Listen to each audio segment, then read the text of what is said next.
Starting and running a business is hard, but you don't have to do it alone. Whether you're an established business owner or thinking about starting a side hustle to earn extra income, I am here to teach you how to show up as your unfiltered self, level up your business, and thrive as a mompreneur. Let's embrace the chaos and start enjoying the journey together. I'm Amy Traw, and you're listening to the Motivated Mompreneur Podcast. Welcome back in, everyone. I am joined by Becky, and the conversation we are going to have today is around something I've heard about, but honestly, I know nothing about. So we think this would be a perfect conversation for our listeners to hear today. So without further ado, Becky, welcome to the Motivated Mompreneur Podcast. Thank you for having me, Amy. I'm excited to be in your space, and hello, mamas. Yes. So give us a little backstory. Who are you? What do you do? Who do you help? Yeah, so I'm Becky. I'm out of Northern Virginia, and I'm a somatic relationship coach. And so my main demographic, I normally help women save their marriage after years of trying every mainstream, form of healing, and they're still stuck in spinning their wheels. We take a somatic approach, which is just a fancy word for body-based as opposed to just the mind. And so we really get into our bodies under the premise of, you might have heard of the book. It's really popular now, The Body Keeps the Score. Mm-hmm. And so with the idea of we've been through stuff, or we've had trauma, or if we don't know if we've survived the pandemic, I promise you've carried something with that in your body. We get to work on moving those blocks out of our body so it can help us thrive in our relationships. That's awesome. So how did you get involved in this line of work? How did you find somatic healing? It was you could call it accident or fate, but my husband and I were going on 10 years of marriage. And for us, we just kept coming back to these patterns, these cycles that were escalating over the years. And we were both trying, individual couples therapy. I was big into podcasts, like followed every podcast I could get, read all the books, went to workshops, recovery programs. Like we had tried everything and we're still stuck and spinning our wheels, and we ended up separating, and we were actually on the verge of divorce. And I have 2 little kids, and it just felt like my worst nightmare. Like, how did all of this happen, especially after we're trying so hard? And while we were separated, I stumbled upon somebody's Instagram. There was a woman who taught women how to save their marriages by moving trauma out of their body. And I was like, okay, this body work, this somatic work. I was like, I don't know what this is, but it's the one thing I haven't tried. So let me at least, this was like my Hail Mary last ditch effort. Let me at least try this. And so that's what led me to it. It felt crazy at first because I was like, I don't know this woman from Sam, but I'm going to book a call with her and ask about her program and see if I can get in. And it was the game changer. Fast forward, it miraculously did save our marriage. And I am so grateful to say that. I thank God every day I wake up that that's the case for us. But one of the unexpected, treasures that came with it is, oh my God, I feel like a completely different mom through this work. That's incredible. What a powerful story. So break it down a little bit more. I know you touched upon it a little bit, but what exactly is the basis of somatic healing? Yeah, so somatic, really body based. And so, what we do in this kind of work, one of the first things that we get to work on is establishing safety in your nervous system again. When you've been through trauma, when you've been rattled, when you've, experienced anything that's a threat to your security, your body responds. And either you've probably heard like fight, flight, freeze, or fawn. And, fun fact, when animals go through this, they actually have this natural shake response. If they face like a life-threatening danger, they'll shake and they'll like release the trauma out of their body. But we as humans, we've gotten really detached from, our natural primal way of moving grief through our bodies, moving trauma through our bodies. It's weird if we were in the middle of a grocery store and we all of a sudden just started shaking, it's not like socially acceptable. And Right. so what happens is this the real things, the emotional trauma we've been through can literally get frozen in our nervous system, in our muscle fascia.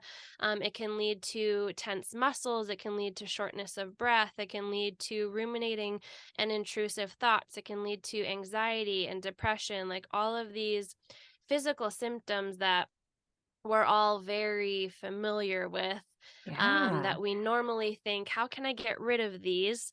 How can I, just pop a pill real quick and make the headache go away? Like, I'm not anti medicine at all, but we're not trained to think, like, wait, take a pause. What could this physical symptom potentially be telling me about a deeper emotional need or a wound that is still, needing some healing or tending to?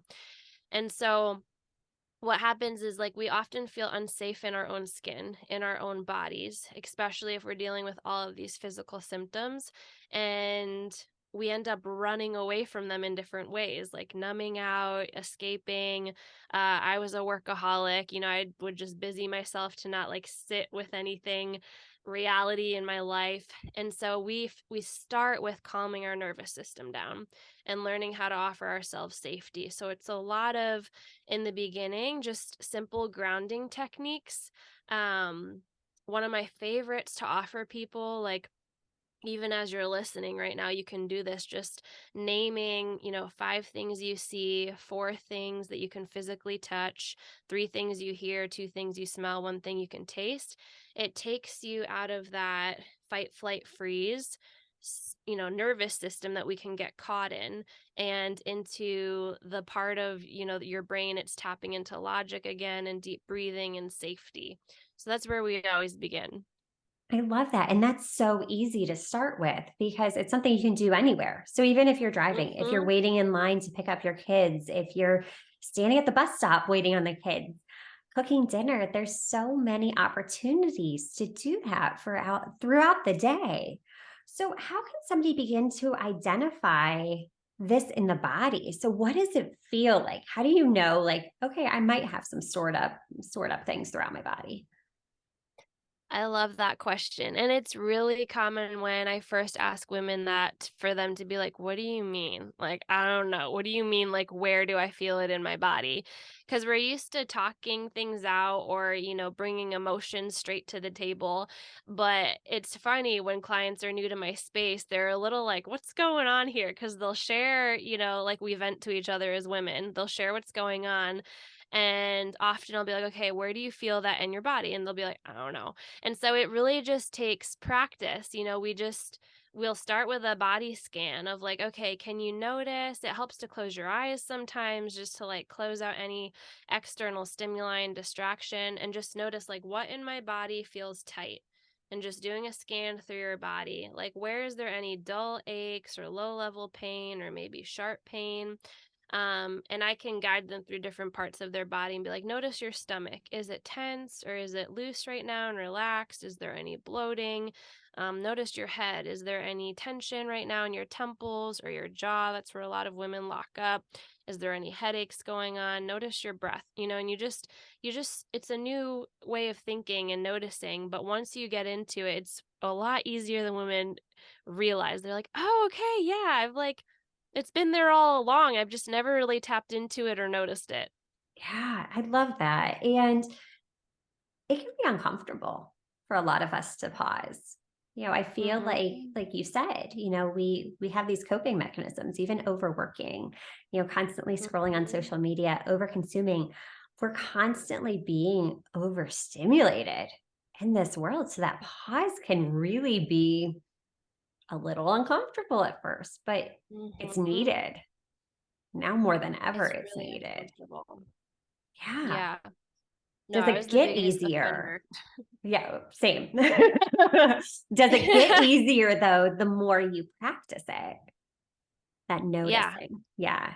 Okay. Like anything, it does. It felt terrifying for me at first. I was like the go, go, go, energizer buddy and bunny. And I prided myself on that. I'm like, I hustle, I grind, I don't quit, I'm resilient, And now in retrospect, I'm like, oh, I think I might actually call that a trauma response, the way that I was operating, and it's not for everyone, that way. When you see somebody hustling or working hard, it's not always out of a trauma response. But that's where, for me, that was like an aha moment. It helped me shift and slow down of like, oh, I actually know where this all started for me. And it was actually when I was 18 and I got the news that my dad had suddenly passed away from a heart attack. And I was a freshman in college. It was a shock to my system. That was my first major trauma that I had ever been through. And I remember before hanging up, though, my mom was like, "But Becky, you can't let daddy down. You can't quit school. You have to keep going." And those were the words I was left with.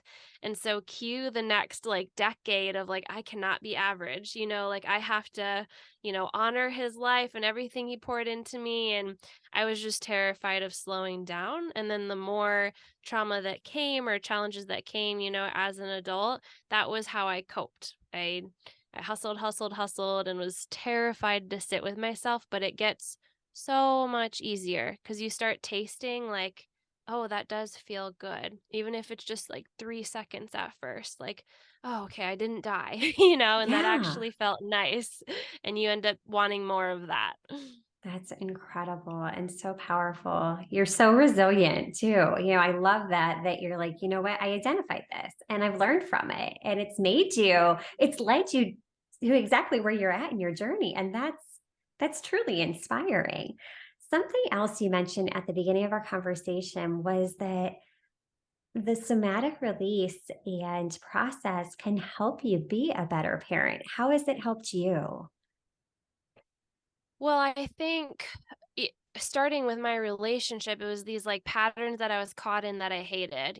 For me, it was like I would freeze up and turn to these passive aggressive, kind of ways of relating in my marriage and bottle it up and build resentment. And I hated it, but I also felt like as much head knowledge as I learned about the subject that this is unhealthy, like I'm still doing the same thing.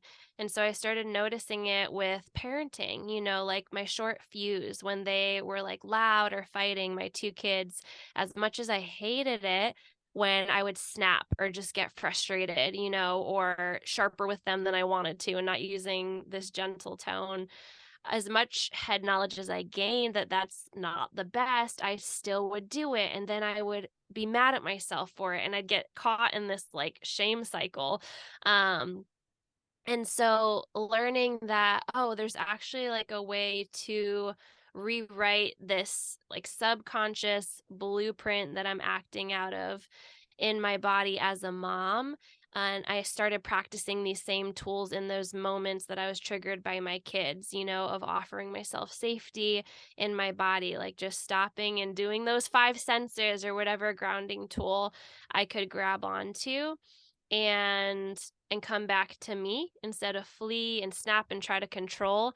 I started to notice it shifted. And like we were talking about just the fear of being still, like that is something when I look back on with my kids over the last my son is 6, over the last 6 years, I always found it so hard just to really be still and be present with them and, like, get on the floor and enjoy the moment. It always felt like torture, and then I felt like I'm a terrible mom for feeling this way, like, who thinks this about their kids?